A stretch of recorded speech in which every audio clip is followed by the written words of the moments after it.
बँगलोरमध्ये हे आहे Visvesvaraya industrial and technological museum. विज्ञान आणि तंत्रज्ञानाचा प्रवास समजून घ्यायचा असेल तर हे म्युझियम नक्की पाहायला हवं. इथे विमान उड्डाणाच्या सुरुवातीच्या इतिहासापासून ते आधुनिक तंत्रज्ञानापर्यंत अनेक गोष्टी प्रत्यक्ष पाहायला मिळतात.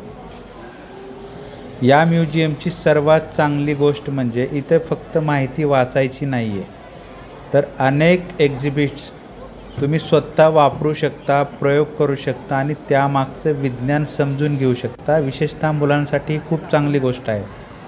शाळेत जे शिकवलं जातात की फोर्स काय, मोशन काय, एनर्जी काय, पुलीज काय आणि मेकॅनिकल ॲडव्हान्टेज कसा असतो, हे पुस्तकामध्ये अवघड वाटणाऱ्या गोष्टी इथे मुलांना अगदी काही सेकंदामध्ये स्पष्ट होतात. त्याच्यामागची एक आयडिया त्यांना येते. आता इथं तुम्ही पाहू शकताय व्हिडिओमध्ये की आता ही चेन टेक्नॉलॉजी आहे की चेन वेगवेगळ्या पद्धतीने वेगवेगळ्या मशिनरीला, व्हेकल्सला कशी वापरली जाते ते इथं समजतं. आता हे विमानाचं इंजिन आहे, रॉल्स रॉईस कंपनीचं हे इंजिन आहे. तर मुलांना हे पाहायला आवडतं आणि त्यांना विज्ञान अधिक मनोरंजक आणि समजण्यास सोपं होतं. आता हे पाण्यापासून वीज निर्मिती कशी होती त्याचा एक ॲक्च्युअल त्यांनी टर्बाईन इथं ठेवलेला आहे.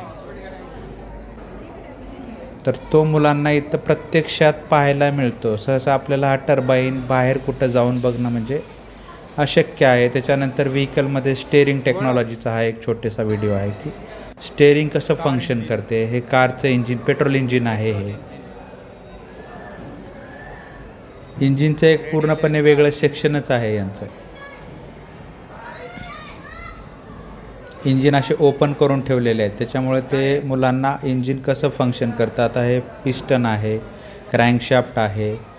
त्याच्यानंतर वरच्या मजल्यावर कॅमेराची टेक्नॉलॉजी आहे, झिप म्हणजे चैन. त्याच्यानंतर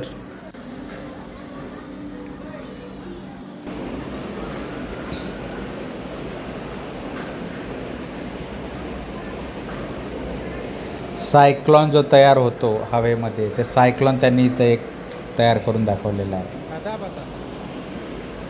त्याच्यानंतर इलेक्ट्रिसिटी ॲक्च्युअल फ्लो कशी होते ते तुम्ही इथं पाहू शकताय. आणि ॲस्ट्रॉनॉट, स्पेस टेक्नॉलॉजी ह्याचं एक त्यांनी मग तो परत एक वेगळा मजला आहे. श्रीहरिकोटाचं जे लॉन्च पॅड आहे, रॉकेट लॉन्च पॅड, ते त्यांनी इथं त्याची प्रतिकृती आहे तयार केलेली आहे. हेलिकॉप्टर संदर्भात माहिती आहे. तर एकंदरीत छान आहे, तर अवश्य भेट द्यायला पाहिजे तुम्ही.